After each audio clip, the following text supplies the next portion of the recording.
Delivery boy పై దాడి కేసులో ప్రసాద్ కి రిమాండ్. ఏప్రిల్ 7 వరకు నిందితుడికి రిమాండ్ విధించింది కోర్టు. విశాఖ సెంట్రల్ జైలుకి ప్రస్తుతం నిందితుడిని తరలించారు. నిందితుడు ప్రసాద్ పై బిఎన్ఎస్ 126/2 118/1 SC/ST POA యాక్ట్ కింద కేసులు నమోదయ్యాయి.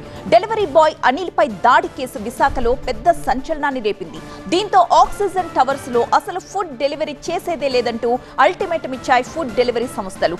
ఆక్సిజన్ టవర్స్ కి సేవలు నిలిపివేయడంతో అల్లాడిపోయారు అపార్ట్మెంట్ వాసులు. వెంటనే మెట్టు దిగిన అసోసియేషన్ తప్పు జరిగిందని సరిదిద్దుకుంటామని చెప్పి డెలివరీ బాయ్స్ కి విజ్ఞప్తి కూడా చేసింది. ఎప్పటిలాగే డెలివరీస్ ఇవ్వాలని, ఇకపై దాడులు జరగకుండా తాము జాగ్రత్తలు తీసుకుంటామని ఆక్సిజన్ టవర్స్ అసోసియేషన్ వెల్లడించింది. అంతేకాదు డెలివరీ బాయ్స్ కి క్షమాపణలు కూడా చెప్పారు ఆక్సిజన్ టవర్స్ యజమానులు. ఒక్కరు చేసిన తప్పుకి అంతా బాధపడాల్సి వస్తోందని ఆవేదన వ్యక్తం చేశారు. మరొక వైపు నిందితుడు ప్రసాద్ గతంలో కూడా ఇలాంటి ఘటన. అభి చిన్న కన్ఫ్యూజన్, ఫ్లాట్ కొనాలా సైట్ కొనాలా? కన్ఫ్యూజన్ ఎందుకు? ఒక రియల్ ఎస్టేట్ ఎక్స్పర్ట్ తో మాట్లాడు. ఎలా? బాస్ వాలా బీ ద బాస్ పాల్పడ్డాడని కొందరు డెలివరీ బాయ్స్ ఆరోపిస్తున్నారు. డెలివరీ బాయ్స్ అంటే చిన్న చూపని, ముఖ్యంగా ఆక్సిజన్ టవర్స్ లోనికి వెళ్లాలంటే నానా రూల్స్ పెట్టేవారని అంటున్నారు. ఆక్సిజన్ టవర్స్ లో జరిగే అరాచకాలపై ఒక డెలివరీ బాయ్ ఏం చెబుతున్నాడో ఒకసారి విద్దాం.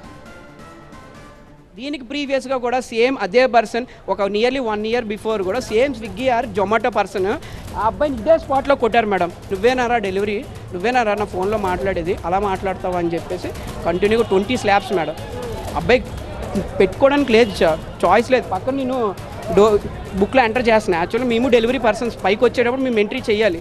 ఎంట్రీ చేస్తున్నాము, కొట్టేస్తున్నాడు. మీకు ఇక్కడ రూల్స్ తెలియదు మేడం. ఫ్లాట్ ఓనర్స్ లిఫ్ట్ మేము యూజ్ చేయకూడదు, ఇక్కడి నుంచి వెళ్ళకూడదు, కింద నుంచే వెళ్ళాలి. వాళ్ళ ఫ్లాట్గా ఒకవేళ ఓనర్స్ యూజ్ చేస్తే 500 రూపీస్ ఫైన్. లోపల సీసీల్లో నుంచే మమ్మల్ని పిలుస్తారు, కోఆర్డినేట్ చేస్తారు, ఎందుకు ఎక్కారు, బయటకు వచ్చి ఇక్కడ ఆపేస్తారు. మా సెల్ఫీ వీళ్ళకి పంపిస్తారు, వీళ్ళు మమ్మల్ని ఆపుతారు, మళ్ళీ ఎఫ్ఎం దగ్గర తీసుకెళ్తారు. అదొక పెద్ద సీన్. సార్ మా ప్రాబ్లం ఇది అని మేము ఎన్నిసార్లు చెప్పినా కానీ వాళ్ళు మాకేం ఇప్పుడు మా ప్రాబ్లం అయితే సాల్వ్ చేయలేదు. మా ప్రతినిధి ఖాజా మరింత సమాచారం అందిస్తారు. ఖాజా, డెలివరీ బాయ్ పై కూడా ఇంటి పని మనిషి కేసు పెట్టింది కదా, దీనికి సంబంధించి పోలీసుల విచారణ ఎంతవరకు వచ్చింది? అయితే ఈ ఇష్యూలో ఫస్ట్ విక్టిమ్ డెలివరీ బాయే కాబట్టి ఆ కేసులో పూర్తి స్థాయిలో పోలీసులు పకడ్బందీగా దర్యాప్తు చేశారు. అయితే ఈ 21వ తేదీన జరిగిన ఈ ఘటనకు సంబంధించి పూర్తి ఆధారాలు సేకరించారు. అక్కడ స్పాట్లో సీసీ కెమెరాలతో పాటు అక్కడ సెక్యూరిటీ గార్డులు, దీంతోపాటు ఇరుగు పొరుగు ఫ్లాట్ ఓనర్స్తో పాటు అక్కడ పని మనిషి స్టేట్మెంట్ కూడా రికార్డ్ చేశారు. మరోవైపు ఈ నిందితుడు ఎవరైతే పాండ్రంగి ప్రసాద్ ఉన్నారో అతన్ని కూడా స్టేట్మెంట్ రికార్డ్ చేసి అసలు ఆ రోజు ఎందుకు ఇంతలా దాడికి చేయాల్సి వచ్చిందని దానిపై పోలీసులు పూర్తి స్థాయిలో కూపిలాగారు. కేవలం పని మనిషితో దురుస్తుగా ప్రవర్తించడం వల్ల ఆ తర్వాత ఓనర్నైనా ప్రసాద్ కలెక్ట్ చేసుకొని అతన్ని అడ్డగించి మరీ అతనిపై దాడి చేసిన ప్రయత్నం చేసేసరికి ఆ బాధితుడు ఎవరైతే వాసుదేవ కుమార్ అలియాస్ అనిల్ ఎవరైతే ఉన్నారో అతను 29వ ఫ్లోర్ నుంచి స్టైర్స్ పైన మెట్లపై నుంచి లిఫ్ట్ అడ్డగిస్తే స్టైర్ పై నుంచి ఒక్కొక్క మెట్టు దిగి ఆయన ప్రాణభయంతో కింద వరకు దిగాడు. అయితే అయినా సరే అతన్ని అడ్డగించాలని నిందితుడు ప్రసాద్ సెక్యూరిటీ గార్డ్కి ఆదేశాలు సూచించి ఆ తర్వాత కిందకు వచ్చి సెక్యూరిటీ గార్డ్ పట్టుకున్న వాళ్ళ సమక్షంలో గదిలోకి తీసుకెళ్లి తీవ్రంగా కర్రతో దాడి చేయడంతో 2 భుజాలతో పాటు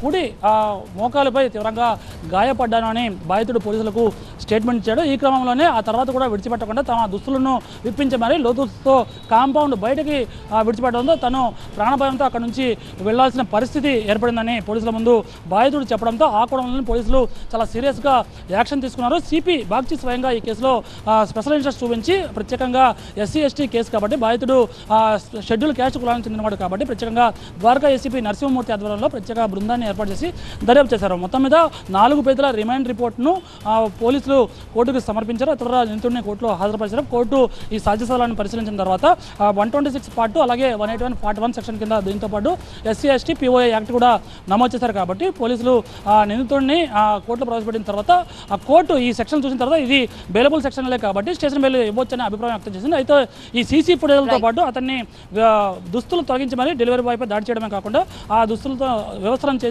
ఆ లోతులతో బయట పంపించాడు కాబట్టి దాన్ని సీసీ ఫుటేజ్ చూపించడంతో కోర్టు దీన్ని తీవ్రంగా పరిగణించింది. ఇది హేయమైన చర్య కాబట్టి వెంటనే ఆ నిందితుడికి ఏప్రిల్ 7వ తేదీ వరకు రిమాండ్ విధించింది కోర్టు. దీంతోపాటు మరోవైపు ఆక్సిజన్ ఆక్సిజన్ టవర్స్లో దాదాపుగా 600 ఫ్లాట్లు ఉన్నాయి 2 బ్లాకుల్లో. ఆ బ్లాకులన్నిటికీ కూడా డోర్ డెలివరీని సేవలను డెలివరీ బాయ్స్ నిలిపివేశారు. వెంటనే క్షమాపణలు చెప్పే వరకు తాము డోర్ డెలివరీ చేసేది లేదు. గతంలో కూడా అనేక దాడులు జరిగాయి కాబట్టి వెంటనే ఫ్లాట్ ఓనర్స్ ఎవరైతే ఉన్నారో తమకు ప్రత్యేకమైన వస్తువులు భద్రతకు భరోసా ఇస్తేనే మేము డోర్ డెలివరీ చేస్తామని తెగేసి చెప్పడంతో ఇప్పుడు క్షమాపణలు చెప్పే పరిస్థితికి ఆక్సిజన్ టవర్స్ యజమానులు ఉన్నారు. మొత్తం మీద ఈ కేసుకు సంబంధించి పూర్తి స్థాయిలో దర్యాప్తు జరిగి నిందితుడు రిమాండ్కి వెళ్ళాడు. మరోవైపు డెలివరీ బాయ్స్ కూడా ఫ్లాట్ ఓనర్స్కు డోర్ డెలివరీ చేసేందుకు నిరాకరిస్తున్నారు. Right, thank you Khaja.